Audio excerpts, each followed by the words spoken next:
Heyrist í mér? Yes. Hi everyone. Welcome back.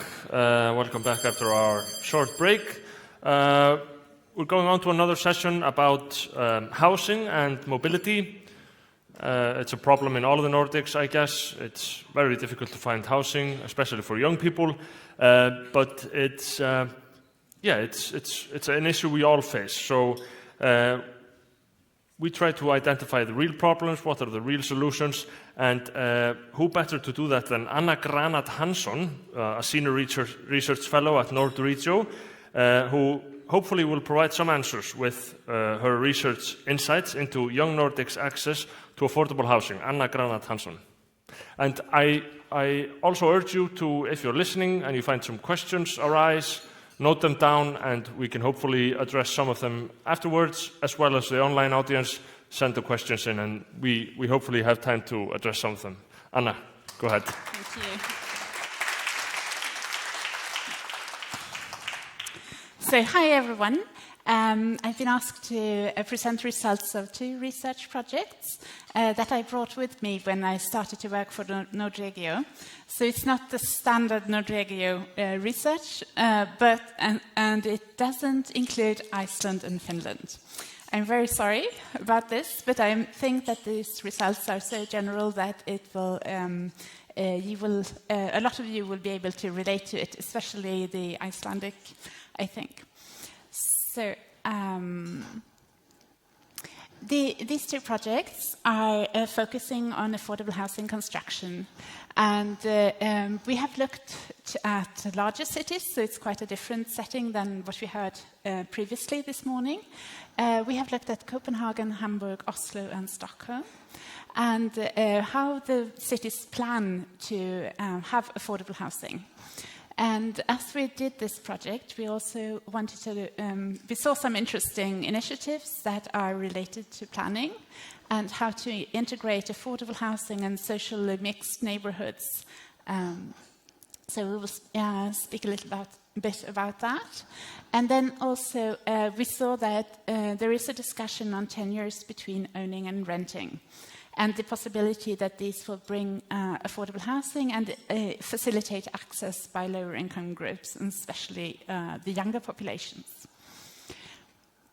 Then, as we also want to include a rural perspective, I was asked to speak a little about collaborative housing, which is initiatives that the residents themselves take to create their own housing. And this might be especially relevant to rural areas.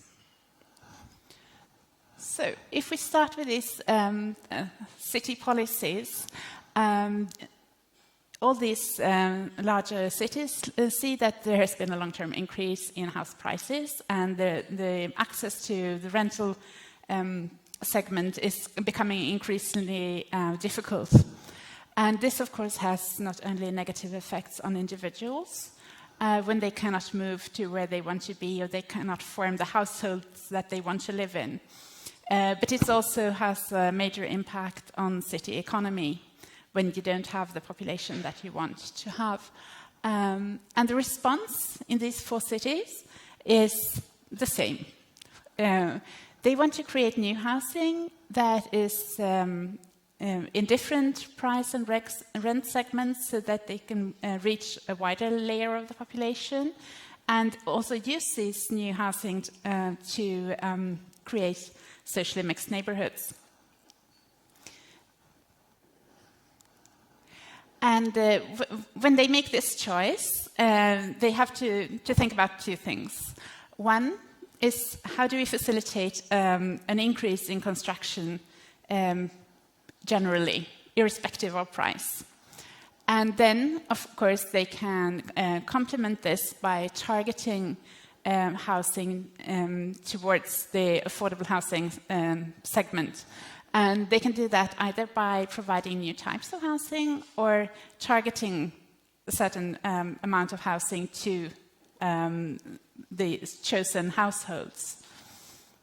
And you will see later how they do this choice. Also, choices are very much based on expectations. First, where do the young want to live? It's about personal preferences and self-realization. How do they view their future? And of course, they are part of the electorate, so they will have to influence policy in that way. And then there is the needs of society, which is usually the heavier argument. Where do society want these young populations to live to optimize their future prospects, of course, but also their use in the present, at present. And then we can see clearly that workforce mobility has a strong weight, and also home ownership. When do you want people to start to build capital to be able to own their home? And all of this creates then the opportunities that are offered. And these 4 cities have very different backgrounds, and we can see that a path dependence is very strong in these 4 cities, that they tend to do what they have already done. So innovation and new initiatives are not that many or really giving an output on the housing market. But we can see that in Copenhagen, they have a quite large variety of tenures, not just owning and renting, but a lot of different forms in between that. But in Hamburg, it's a rental city. There's 75% of the housing supply is some form of rented housing, so 75%, it's quite a large proportion. And then Oslo is at the other end, where a lot of the majority of housing is owned by the residents. And in Stockholm, we see a mix of these tenures, both rental and ownership, different forms of ownership. So what do these cities do to achieve their goals? First and foremost, they do market housing. They just try to make developers build as much housing as possible. And then they hope that in time, filtering and will free housing also for lower income groups. That's the main strategy. But then we can see a distinct difference between Copenhagen and Hamburg and Oslo and Stockholm when it comes to how they do then the targeted share, where they try to either build special types of housing or reserve certain parts of the housing supply for groups in need. And then we can see that Copenhagen and Hamburg, they have demands in new construction that a certain proportion should be reserved for lower income groups. And they subsidize the sector, and they also support it through planning and municipal land allocation. And it's then thought of that this sector is the main tool to create socially mixed neighborhoods. And we can see, as you heard this morning, a similar initiative also here in Iceland. And then in Oslo and Stockholm, they are much more hesitant to do targeted things. There are no subsidies, and they focus much more on social mix than on affordability. And in Stockholm, affordable rental is seen as the main tool, while in Oslo, rent to buy and assisted purchase schemes are more in focus. They don't have a major impact on the housing market, let's say, so they are more marginal than the ones that we see in Copenhagen and Hamburg. But there are also discussions in these 2 towns that maybe we should do something completely different. And then they look back to the history, so it's not really new initiatives either. But then in Stockholm, they think we have municipal land, we have strong municipal housing companies, we have the planning monopoly. What can we do with that? But those discussions have just started, so we don't know really how they will materialize. And also in Oslo, they are discussing a third housing sector with a housing supply that is between owning and renting. But that's also just at the beginning, and nobody knows really what will happen. But when we okay, let's say, when we had a look at Copenhagen, we think this is a Nordic city. They have some interesting things going on there with a subsidized, supported sector, which is not public, but it's private housing. How could that be translated to Norwegian and Swedish contexts? So we had a look at a policy that is called inclusionary housing. It's a policy that came from the US through the UK to Europe and is used a lot in many European countries, but not so much in the Scandinavian setting. And the main aims of this is, as I told you, these 4 cities have already. We want to extend affordable housing and we want to create social mix. So this is the main aims of this policy, so it should be interesting to the Scandinavian setting. And it's part of market-driven development, so it's a negotiation between municipalities and developers how to create then more affordable housing within market-driven projects. And the municipalities then have to motivate developers to participate through different forms of incentives or demands. And we can see that in Denmark, they introduced a paragraph in the planning law in 2015 that demands a certain proportion of social housing in each new construction project. And they implement this through the social housing system. And it's a subsidized part, as I said. So there are financial motivation to do this for developers. We can see that this has been very slow in implementation. Some municipalities have chosen to do more than others, like Aarhus, for example, have chosen to do more, while Copenhagen is still very resistant. And there, in our research, we found a large number of different motivations why it looks like this. I won't go into that details here today. But we can, at least we can see that there are institutions there. We have the planning law, we have the social housing system, which if politicians want to do something in this direction, they can do it without much complication. Whereas in Norway, there is no such system at the moment, but there are discussions going on as we speak about how to promote assisted home purchase models like rent-to-buy or other similar models to increase home ownership levels, especially among the young. But we can also see that other groups are coming in to compete with the young related to these models, like key workers, lone parents, and even pensioners who are in need of such housing. Then in the Swedish setting, we can see that they try to promote these affordable housing projects through municipal land allocation. Because many Swedish municipalities have a lot of land, and then they use this resource to get what they want, the complement in the housing market. But in Sweden, it's always a focus on rental housing, so it's very path-dependent, let's say. And then when we, as we saw in Norway, that there is so much interest in these assisted purchase models, we wanted to have understand this a bit more.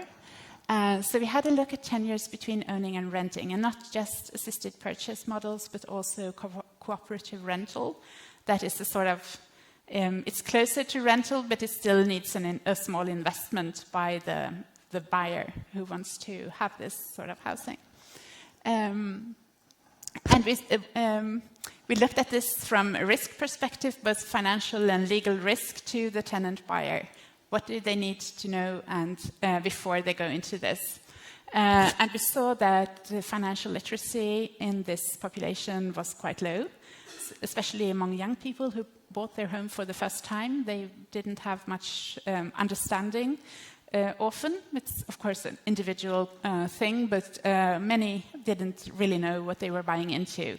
And then came this additional model that they had to understand as well. This was not just the home purchase, but also the financial model. And we draw the conclusion that a lot of information is needed to make this secure and transparent going forward.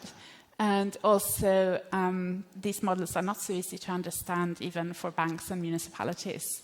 So the developers who wants to do this needs to spend a lot of time on just pure information, such that if this is to become transparent and accepted models, that will become a part of the regular housing supply. If you want to know more, it has been published in the Nordic Journal of Urban Studies a month ago. So to conclude, these 4 cities have chosen very different ways to solve the same problem. And of course, it depends on what perceptions you have of the negative impact of affordable housing shortage. This is very clear in this study. But then also what you come from, the tenure composition that is there today, and what have you've done in the past will deeply impact what you want to do in the future. Because if you want to introduce something new that doesn't fit very well with what you have at present, the hurdle to do that will be so much larger than if you can rely on what you've already done. So like in the affordable housing or the inclusionary housing tool, for example, is much easier to implement in Denmark than in Norway, for example. But then we also see that change from within is coming when perceptions of this affordable housing shortage is becoming really alarming, that people start to scream for affordable housing. This can disrupt what you have done previously and really come with new, more innovative or a change of housing policy. So like we see the discussions in Oslo and Stockholm at the moment. So that was everything I wanted to say about this. I'm not finished yet. I have 3 minutes more. This is I also want to speak very quickly about this collaborative housing project. It's a completely different story. It's initiatives based on self-organization and collective solutions. For example, cooperatives, building communities, and co-living. They are often described as socially sustainable housing, where people come together, very different people live together, and the residents have influence over their housing situation. But they have also been very much criticized for being just lifestyle housing for middle-class households that already have access to the housing market. So in this project, we wanted to find out what is needed to turn this collaborative housing into affordable housing that is accessible for a wider range of the populations, like the young, for example. But we also saw that these models are really complex and time-consuming, and the needs cooperations with a lot of external partners like municipalities, financial institutions, property owners, etc. And it's a model to share risk and opportunities with others over a long period of time. So you have to have really stable foundations for that. But also this risk sharing makes it an opportunity in rural areas where financing is usually a large issue, where banks don't want to finance that much. But if you can share the risk between more parties, it will be easier. And also in rural areas, these new populations are expected to contribute to community and to build spirit in the place together. And then I think that such an engagement in such a project could help to bring people together and start to build something really valuable together. So, but when we started to sort of unfold and dig into this, we saw that there are many really large and difficult questions to answer before you can realize such a project. And our conclusion is that you have to be very, very realistic. And our recommendations to municipalities that would be interested in doing this is to keep the thresholds really low when it comes to time and when it comes to engagement. The role of the municipality would be really, really important to support this and make it possible for younger populations to participate in this. So thanks for listening. Great.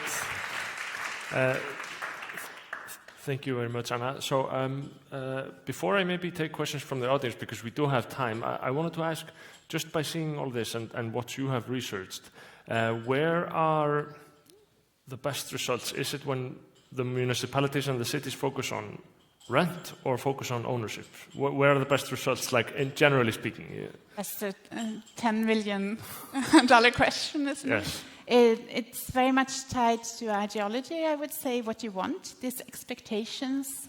What kind of society do you want? I don't think there's a one-size-fits-all.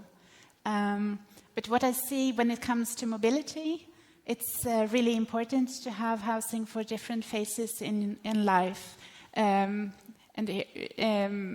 think that in the time spans that we think about now, from 18 to 30 or even 35, it's really important to have a chance to be mobile. You are making all the big life choices when it comes to education and work and who you are going to live with long term. And then you need to be able to make a new choice. And then, of course, it's not perhaps always optimal if you have to buy into the market very early. Mm-hmm. Then there are young people who want that, and of course they should have the possibility, but a variety of tenure is, I think, ideal, so that there will be a choice.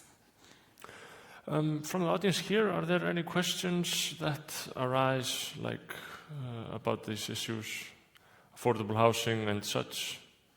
Not quite yet, maybe. Well, another question for me would maybe be, like you mentioned, like not having enough affordable housing can really have a negative impact on the place's economy. Like, do we have examples of such a bad situation where they really get into trouble and have troubles with the labor market, for example, when they don't solve these affordable housing issues? Since I'm from Stockholm, I might be a bit mean to Stockholm, city of Stockholm, not to anyone else. In Stockholm, it has been the case for at least 15 years that the trade chambers are complaining. We don't have, even if you have money, you cannot get housing in Stockholm. And then what about the younger populations? They don't have a chance. If those with money and age and all the social networks can't make it, then the young are completely lost in this. We have to do something. So, of course, then the companies can't recruit the talent that they want to.